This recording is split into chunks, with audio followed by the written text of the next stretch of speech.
Supernatural, The Life of William Branham. This is the most phenomenal true story you will ever read. It will change the way you think about the world you live in and the world beyond. Chapter 1, Mysterious Birth Sign, covering the years 1909 to 1912. 15 is not too young to have a baby, muttered Ella Branham to herself, trying to bolster her courage. Why, I'm just as ready as...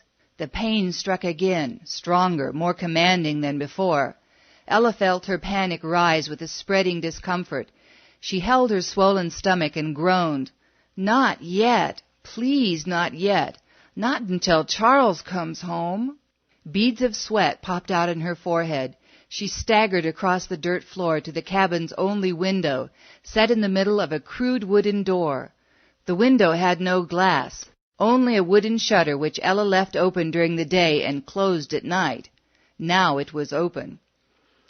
"Charles!" she screamed. Her voice seemed to evaporate into the Kentucky backwoods, with its vast expanse of hills and hollows stretching out from her in every direction. Knowing her nearest neighbor lived miles away made Ella feel desperately alone. The pain tightened around her stomach, driving her into a panic. "Charles!" she screamed. Again, "Charles, where are you?" Then her voice sank into a feeble sob. "Please come home. I need you." Charles Branham had received his logging pay that morning and had walked into Burkesville, Kentucky to buy a new pair of bib overalls. "In honor of my first child," he said. But what was keeping him so long? Had he gotten waylaid by a tavern? If so, it would not have been the first time in their one-year marriage. But surely Charles wouldn't do such a thing today. He knew their baby was due any time. The contraction subsided, leaving her spent. Ella sagged against the splintery door jamb, watching the sun settle behind the maples and oaks that had just begun to bud. It was April in the year 1909. Ella shivered as she closed the shutter. Now the only light in the cabin came from the sunset filtering through the chinks between the roughly squared logs.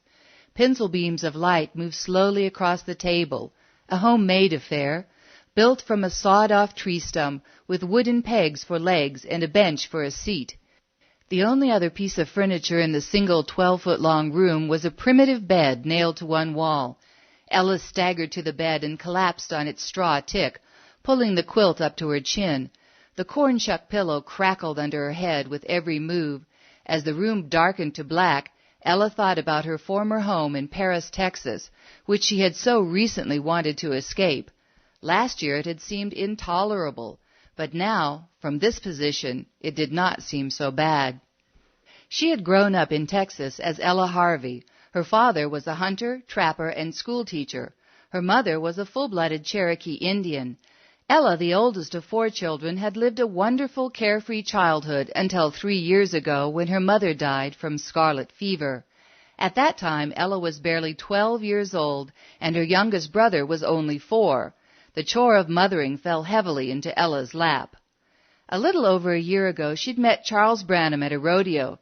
Charles was short and handsome, with curly black hair, broad shoulders, and enough cowboy skills to defeat almost every bucking bronco that he challenged. Ella was smitten by his charm. Charles was 18 and she was 14, but she felt years older. At that time, marriage had seemed like a good way to avoid the drudgery of caring for her younger siblings.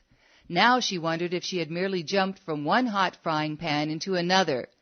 Here she was, 15 years old, a stranger in the Kentucky hills, having a baby 40 miles from the nearest doctor, with not even a friend to call on for help.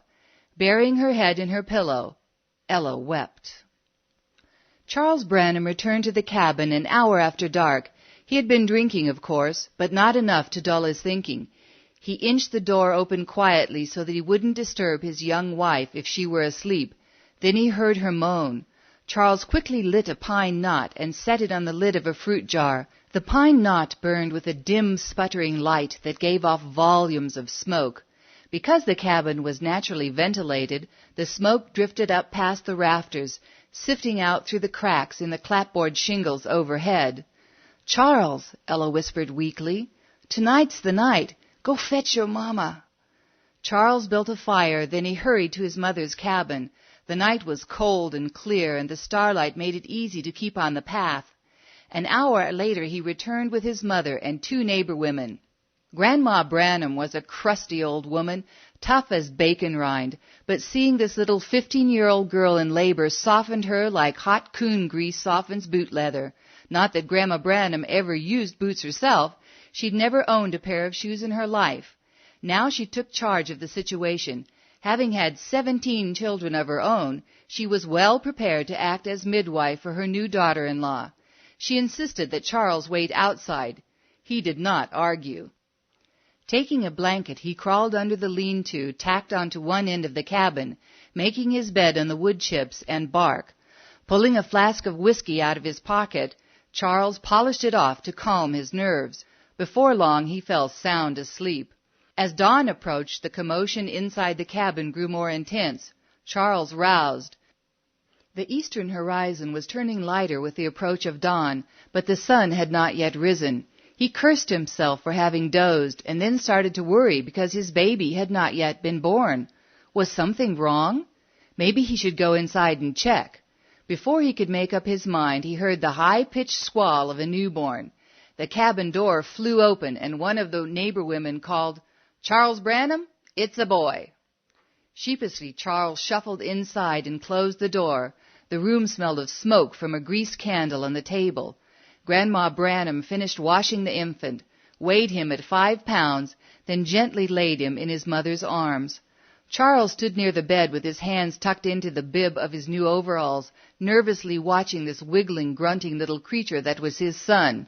Ella said, "Charles, he's got your blue eyes." Charles studied the small eyes, but in the dim light he couldn't tell their color. "We'll call his first name William," he said, "and his middle name will be Marion." Ella tested the name with her tongue. William Merriam Branham. It sounded distinguished enough, and he can go by the name of Billy. Charles, I think Billy's going to have your curly hair, too. Open the shutter so I can see him better. It was shortly after 5 o'clock, Tuesday morning, April 6, 1909. Daylight filtered in through the chinks, even though the sun had not yet topped the horizon. Charles opened the shutter, then drew back, startled. Something had darted through the open window. A light, like a star, about a foot in diameter. Ella screamed and cradled her son tightly to her bosom. The others, bewildered, stepped back against the wall.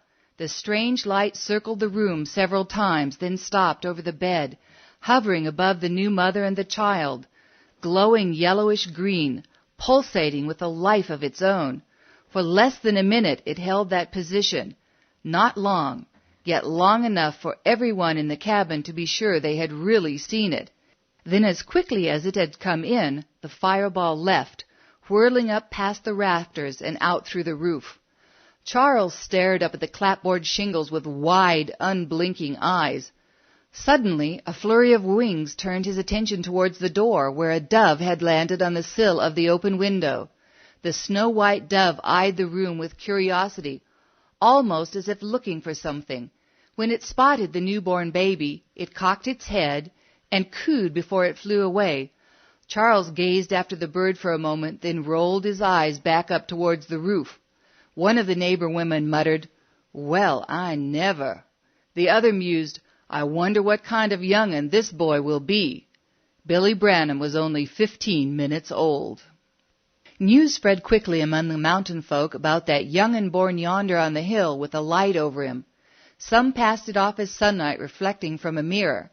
Ella and Charles knew better, since there were no mirrors in their cabin. Besides, the sun had not yet come up.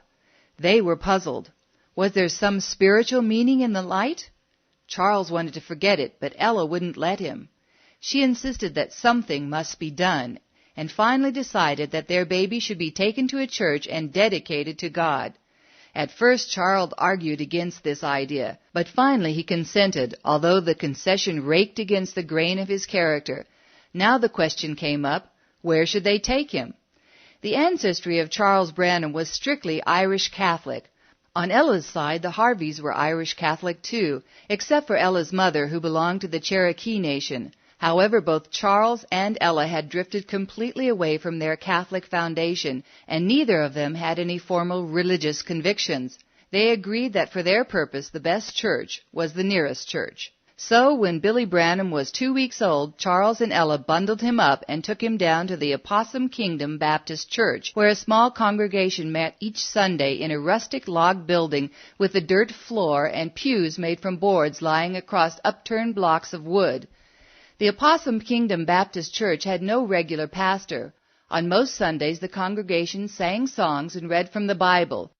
But every 2 months, a circuit preacher came through and delivered a sermon. The old preacher was there today. He offered prayer over little William Merriam Branham, asking God to someday use this boy in his service. It was the last time Billy Branham would enter a church building for 23 years. Logging often forced Charles to be away from his wife and son during the week. That October in 1909, a blizzard stranded him in a lumber camp far from home. Ella, 4 months pregnant with their second child, worried as her supplies dwindled. When her firewood ran out, she wrapped her feet in burlap bags and struggled through the waist-high drifts and biting wind, fighting her way into the woods to chop down saplings and dead branches, dragging them back into the cabin in a desperate attempt to keep her fire going. But when her food gave out, she despaired. The fire cooled to ashes.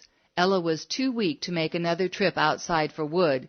Gathering every scrap of clothing in the cabin, she wrapped herself and her son as best she could, crawled into bed, and pulled the quilt over them. Outside, the wind howled unceasingly. The room chilled until her water bucket froze. Ella stared up into the rafters and considered again that strange light at her son's birth. She had thought of it often over the past 6 months. Sometimes she believed it was a sign that Billy was destined for greatness. Now it seemed meaningless, since death for both of them could not be far away. Her nearest neighbor was an old man who lived across the valley. When the storm blew out, this neighbor stepped outside to do some chores. He could just see the top of the Branham cabin, and he noticed there was no smoke rising from the chimney. At the time he didn't give it much thought, but after several days he grew concerned. He knew smoke had been coming from the cabin before the storm, and no one could have left the cabin during the storm. Figuring something might be wrong, he decided to investigate. As he approached the cabin, he saw there were no tracks in the new-fallen snow. That confirmed his fear that no one had left the cabin after the storm ended. He knocked, but got no reply. When he tried the door, he found it was locked from the inside. Now he knew someone was in there, someone who must be in serious trouble, or they would have answered him. With a great effort, he managed to force open the door. What he found inside made him shudder. Ella and her baby were huddled on the bed, almost dead from cold and starvation. Hurriedly, the neighbor grabbed Ella's axe and went into the woods, bringing back enough fuel to warm the cabin. Finding no food, he trudged home and returned with as many groceries as he could carry. Calling a doctor was out of the question, so the old man took care of the young mother and child himself. By the time Charles broke through the drifts to his cabin, his wife and son were starting to recover their strength. The rest of that winter, Charles stayed close to home, hunting and trapping to keep the larder filled. In the spring, he went back to logging. After the ice thawed, he would hitch up an ox to the logs and one by one drag them down to the Cumberland River, where other loggers would lash them together into a raft, float them down to the Ohio River, and then on to the Mississippi. In March of 1910, Charles and Ella had their second child, Edward. A few months later, Ella, now 16, felt another baby growing in her womb. She bore her third child early in 1911. It was another boy. She named him Henry. Charles logged through the spring and summer into the fall of 1911. Then misfortune struck again, ripping Charles from his young family and almost destroying him. As the youngest of 17 children, Charles Branham had grown up with many rough teachers. He learned to hold his whiskey when he was just a boy, and he learned to settle disputes with his fists. In the fall of 1911, Charles was at a party when a fight broke out. Moonshine and hardened men made a wicked mix, and soon the fight grew into a ferocious brawl involving everyone in the room. One powerful bully named Willie Yarborough knocked a friend of Charles to the floor, jumped on him and drew his knife and was about to plunge it into his heart when Charles brought a chair down on Willie's head. Charles backed away and drew his own blade. Willie forgot the man on the floor and went after Charles. Willie would have slit Charles' throat if he had gotten the chance. He was a merciless man who had killed his own son with a fence rail, but Charles' knife found its mark first, leaving Willie in a pool of blood, senseless, though still alive.